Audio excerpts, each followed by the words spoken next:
Hello dear friends, this is Phone Support Channel. Before you start watching this video, please subscribe to the channel and give it a like. And also write your feedback in the comments if this video helped you, or if you have any questions. Thank you.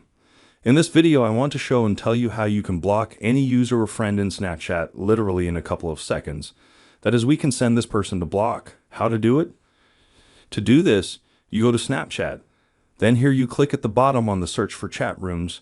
Here you have all your friends that you have, or you can find them in the search. Find this person now. If you want to add him to the blocking, that is to block you, just click this contact and there is an item, manage friendship. We click on it and there is a button, block, click, block and click. Block again everything we just blocked a person in Snapchat, and now he is in the blocking. As you can see, this is a very easy and quick way to do it. Done. There's nothing complicated at all.